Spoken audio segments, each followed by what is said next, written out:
Bonjour et bienvenue sur Développement Facile. Donc ensemble, on continue les cours sur le framework AngularJS, donc développé par Google. C'est-à-dire vous allez apprendre à utiliser tout le potentiel du framework AngularJS.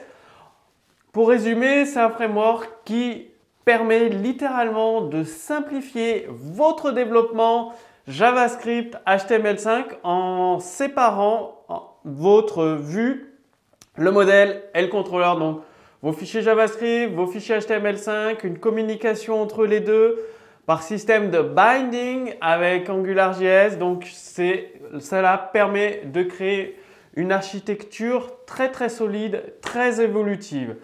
Donc dans ce cours vidéo, vous allez apprendre à utiliser les événements avec AngularJS. Donc JavaScript, c'est un langage événementiel. Donc ça va être impeccable. Ça va vous permettre de communiquer plus facilement les actions de l'utilisateur vers votre modèle ou les changements d'informations dans le modèle pour les répercuter dans la vue. Donc, alors, les événements, comment ça se passe?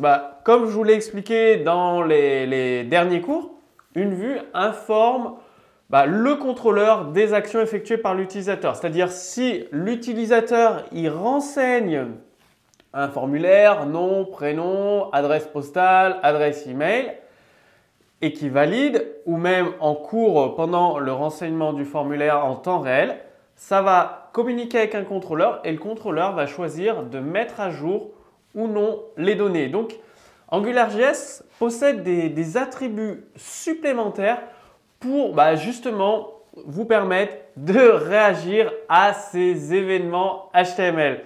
Par exemple, vous avez l'attribut ngClick qui permet par exemple d'effectuer des actions suite au clic de l'utilisateur, que ce soit sur un bouton, sur une zone de texte dans un formulaire ou même sur une zone de votre application en mettant l'attribut ngClick sur la div.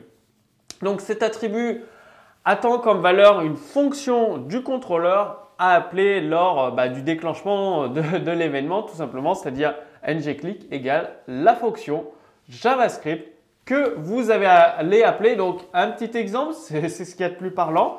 Sur un formulaire, vous avez un input type, un bouton tout simplement un bouton avec l'attribut ngClick et vous allez appeler la fonction updateTot, donc mise à jour du total et value +1 à chaque fois, vous mettez +1, donc vous traitez la valeur dans votre fonction JavaScript directement. Donc la fonction JavaScript, comment ça se passe? Eh bien, vous avez un champ total dans votre code source entre quote, une valeur, une variable, une propriété globale.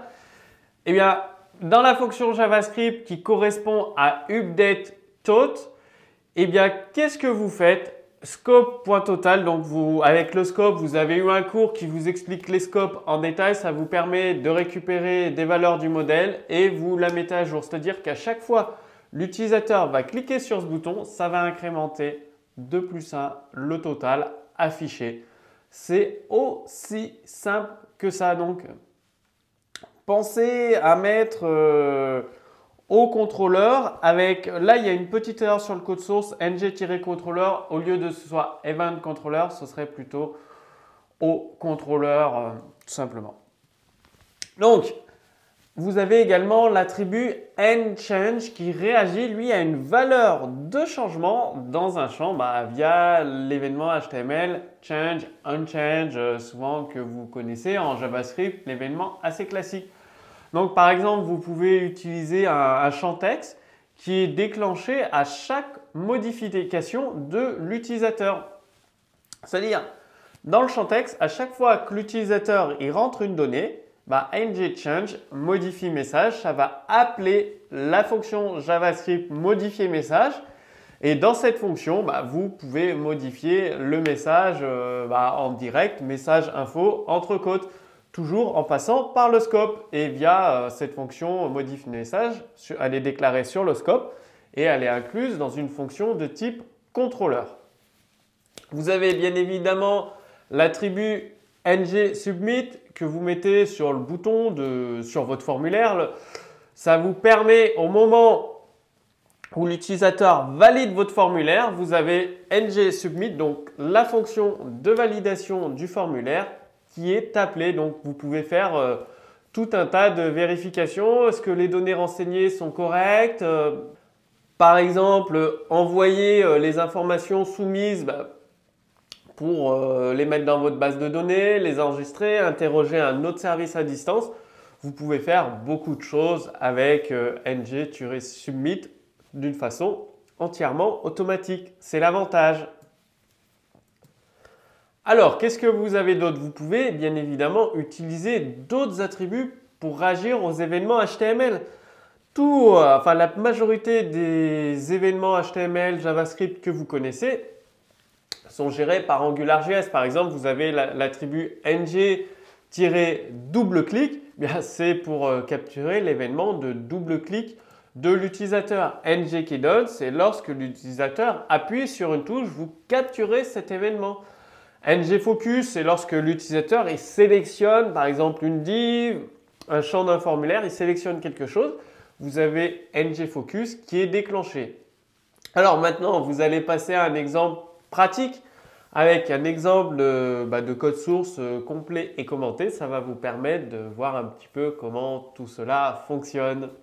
Alors, pour utiliser les événements, toutes les possibilités des événements avec les listes, avec AngularJS, rappelez-vous l'attribut ng-submit onValidForm. C'est-à-dire que sur l'attribut ng-submit qui dépend du contrôleur aux listes, vous appelez la fonction onValidForm. Qu'est-ce que va faire onValidForm? On regarde le contrôleur aux listes. Ici, vous regardez le contrôleur aux listes, vous arrivez dans list controller qui est ici. Et onClickController, donc ça s'appelle une fonction sur le scope. Donc qu'est-ce que fait onClickController? À chaque fois qu'il y a un clic sur le contrôleur, on incrémente le nombre de clics. Il y a une petite console.log, change name et le message. Le message, renseignez vos coordonnées. Nombre de changements du champ nom 0, nombre de clics 0. Pour l'instant, tout est bon, tout est à 0. Alors, sur add-one, on incrémente le nombre de clics. Add-one, il est appelé où? Il suffit de rechercher ng-click. À chaque fois qu'il y a un clic sur la liste de tri, on ajoute +1. Donc, add-one, ça fait +1 sur le nombre de clics. Donc, regardez, j'effectue un tri par langage. Nombre de clics 2. Un clic et un deuxième. Un clic 5 et un autre. À chaque fois, ça met à jour la liste. Donc ça, c'est un exemple de comment vous pouvez capturer des clics avec ng-click. Vous appelez tout simplement la fonction add-one, scope.add-one. Vous faites ce que vous avez à faire. Vous avez onChangeInput aussi. Input. Alors, onChangeInput, il est appelé sur la onChange. À chaque fois que le champ texte va changer, vous allez appeler la fonction onChangeInput qui va faire un changeName +1. Qu'est-ce qui se passe? À chaque fois que vous tapez une lettre, +1. Là, j'en ai tapé 5. J'efface 6. Je tape une lettre. 7, 8, 9. Et à chaque fois, bien évidemment, ce champ se met à jour, tout simplement. Je vais afficher 9 éléments. Il y aura tous les éléments comme ça. Hop, le champ se met à jour. Ensuite, qu'est-ce que vous avez d'autre comme action? Donc, vous avez vu ng-click, ng-change et vous avez une autre action sur ng-submit. Même principe de fonctionnement, vous connaissez. Donc là, vous allez appeler la fonction onValidForm. Scope.onValidForm. Tout simplement, vous changez scope.message, formulaire soumis. Vous regardez où est scope.message ici. Voilà, ici. État du formulaire, scope.message et ça va mettre formulaire soumis. Je clique sur envoyer, formulaire soumis. Voilà, c'est très très simple la gestion des événements avec AngularJS. Là, je vais mettre PH2, changement de nom. HTML, la liste s'est mise à jour automatiquement. Nombre de clics, 1, 2 clics.